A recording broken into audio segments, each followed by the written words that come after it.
Obrigado, professor Eduardo.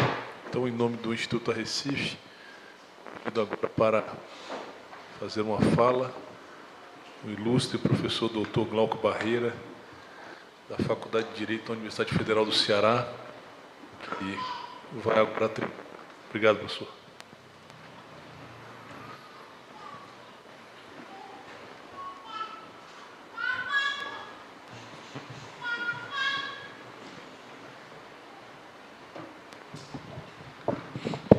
Boa tarde a todos. É um prazer, um privilégio participar desse momento de grande importância, todas as reflexões que vêm sendo feitas. E nesse momento que a gente vai falar também sobre alguma coisa relacionada aos impactos econômicos do ativismo judicial, eu gostaria de começar lembrando que um sociólogo, Charles Taylor, ele, filósofo também, né, ele destacou que uma das características da modernidade foi o surgimento de dois espaços metatópicos, não tão bem definidos antes desse momento histórico. Na Idade Média, nós tínhamos dois espaços metatópicos bem definidos, o da Igreja e, obviamente, o do Estado, mas o espaço político, portanto. Mas o que nós tivemos na modernidade foi o surgimento do mercado, a definição clara desse espaço, com a ampliação do comércio e a internacionalização das comunicações de mercadoria, e o espaço público.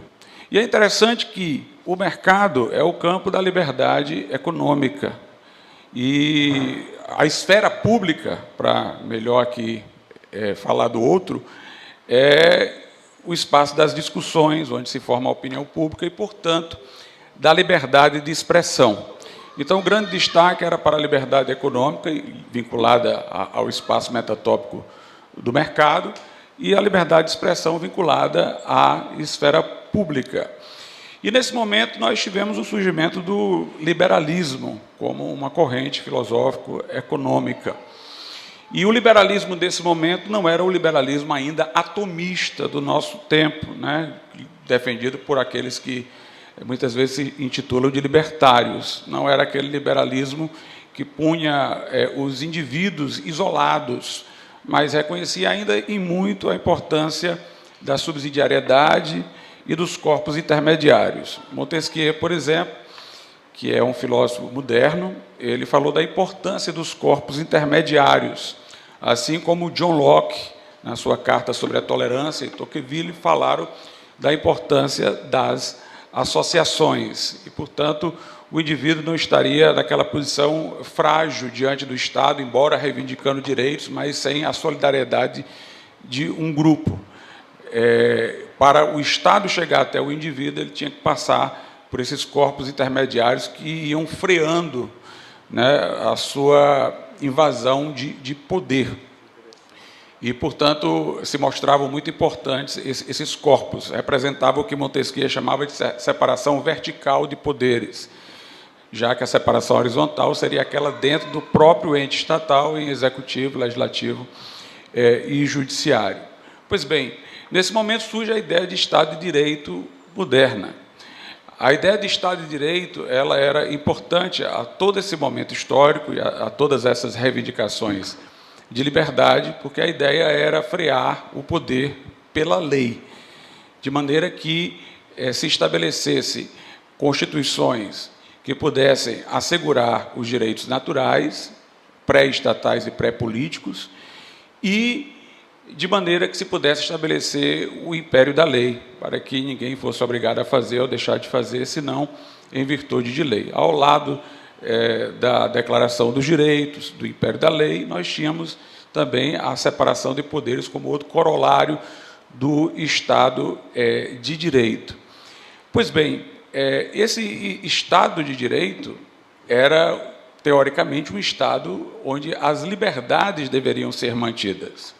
E deveria ser um Estado que pudesse estabelecer algum grau de segurança jurídica contra o voluntarismo que era peculiar às monarquias absolutistas, onde o monarca fazia da sua vontade, reivindicando uma soberania absoluta, o fundamento de todas as normas. Pois bem, o império da lei, que é uma das bases do Estado de Direito, esse império da lei não poderia ser visto apenas como uma obrigação genérica de o Estado respeitar os limites da lei.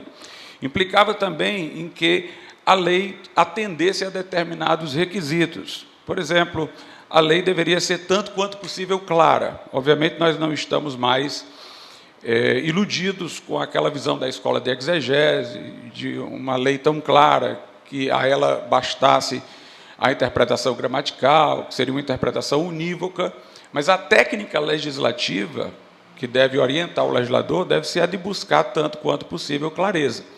O legislador não deve intencionar ser ambíguo ou vago, ele deve, tanto quanto possível, trazer precisão às suas palavras.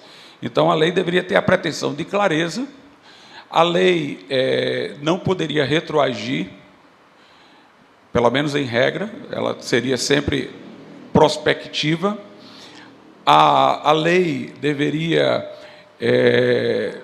ser equânime, portanto, tratar segundo um determinado critério razoável de igualdade, e, portanto, junto com o império da lei, vinham certas noções sobre como a lei deveria ser para garantir essa segurança jurídica, né? Essa segurança jurídica. E também algumas coisas eram exigidas do judiciário, como a autonomia do judiciário, que as suas decisões fossem equânimes, tratassem com igualdade, o judiciário fosse imparcial e atrelado, naturalmente, à lei, seguindo-a com uma interpretação com coerência, dentro de uma constância. As normas deveriam ser aplicadas segundo a mesma interpretação, dentro de uma constância. Toda essa estrutura era para garantir segurança jurídica, previsibilidade, uma proteção, portanto, das nossas liberdades.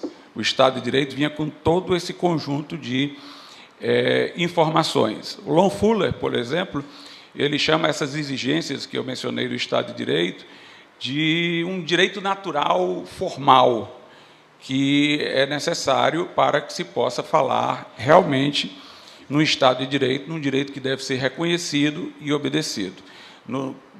Na questão, por exemplo, da irretroatividade da lei, ele estabelece como algo que deve ser seguido, e que somente em casos excepcionais a lei poderia retroagir, exatamente porque os outros objetivos não teriam sido atendidos, como, por exemplo, a lei ter sido ambígua ou contraditória, gerando a necessidade de sua correção numa situação excepcional retroativa. Então, nós temos todas essas preocupações aí.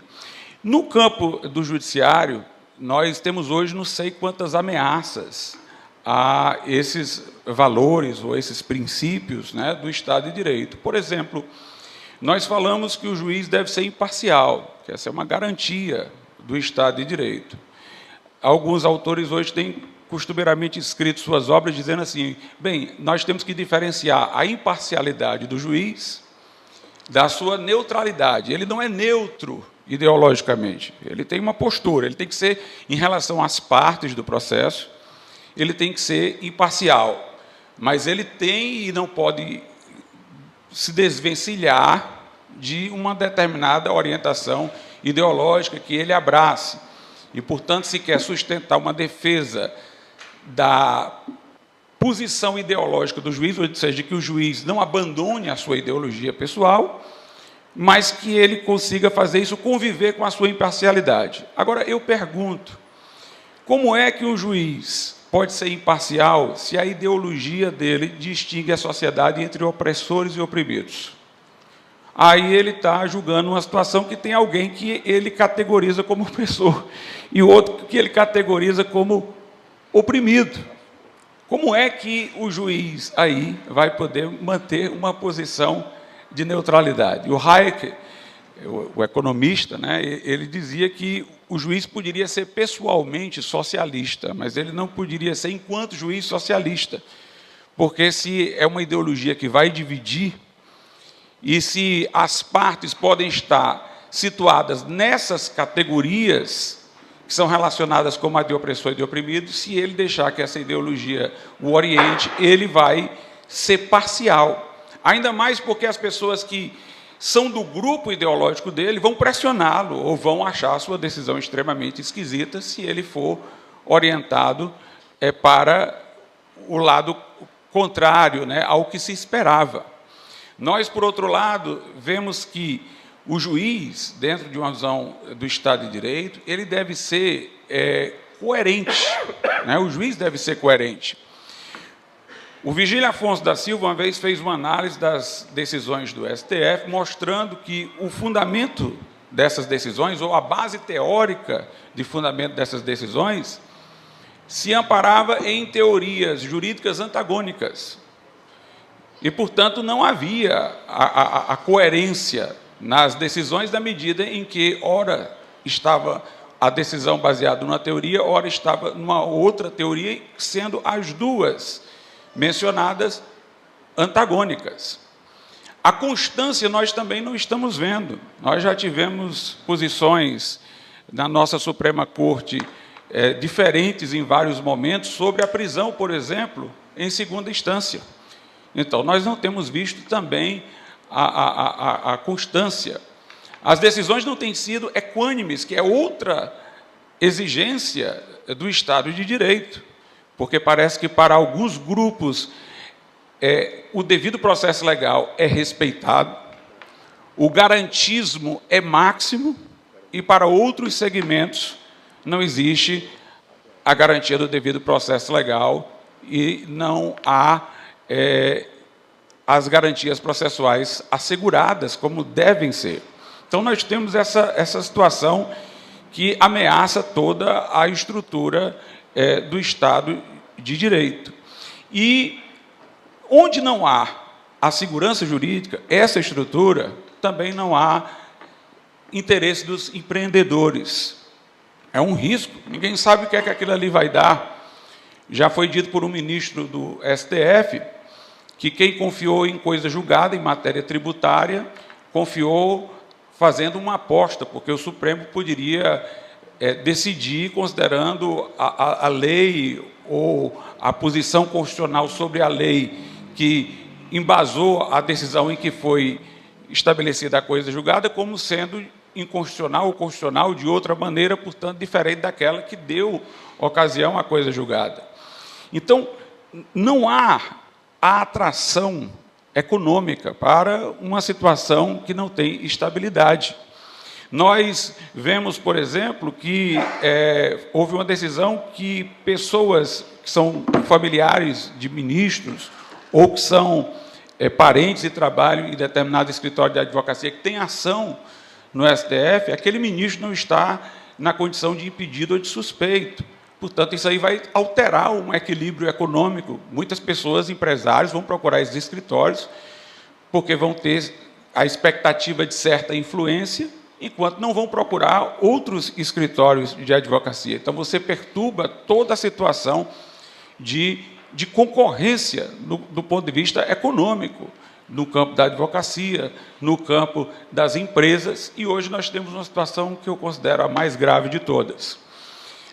Na União Europeia, o interesse foi de formar um bloco econômico entre aqueles países, né? O interesse foi inicialmente econômico, mas eles depois procuraram uma base cultural mínima, que estaria nos direitos humanos, mas, ao mesmo tempo, diziam estarem desvinculados da história europeia anterior. Então, aquilo que daria o norte, ou seria o paradigma para interpretar esses direitos humanos, fora deixado para trás e eles ficaram no vazios, abertos a uma pluralidade de interpretação, de concretização. E aí nós tivemos uma série de movimentos de esquerda que procuraram densificar esses direitos numa direção bem distinta daquelas que tradicionalmente eles tinham. Isso aconteceu também na ONU. E aí, com isso, nós temos visto um controle da agenda econômica pela agenda cultural. Certos países da África, porque não seguem a política de gênero da ONU, deixam de receber certa ajuda econômica em determinados momentos. E isso tem sido internalizado. Aqui nós tivemos um ministro do STF dizendo do compromisso do órgão com a Agenda 2030 da ONU, em vez de falar do compromisso com a Constituição. Então, aí nós ficamos reféns de ideologias que estão sendo desenvolvidas, muitas vezes, embrionariamente, fora até do nosso país, da nossa nação. Nós temos compromissos com direitos que nós não sabemos em que eles vão se tornar amanhã. A nossa Constituição fala, por exemplo, que não deve haver distinção entre os sexos, mas ela não fala entre os gêneros. Não existe essa expressão gênero. Mas hoje em dia, com essa nova ideologia, nós não temos mais só homem, mulher, biologicamente falando, nós temos aí uma multiplicidade de gêneros. E quando alguém antagoniza isso, é censurado. Como foi mencionado aqui até pelo professor Milton, né, uma empresa que organiza festas e tal, para casamento, é procurada por um casal homossexual e se recusa a fazer aquele serviço, ela é acionada judicialmente, e aí nós temos um controle da economia pela ideologia. Quer dizer, quem se sintonizar com essas ideologias goza da liberdade econômica, vai ter seu caminho aberto para a prosperidade, enquanto que outras estão sendo delimitadas, estão sendo impedidas e até tendo prejuízo econômico, sendo obrigadas, às vezes, a pagar indenizações, sofrendo multas.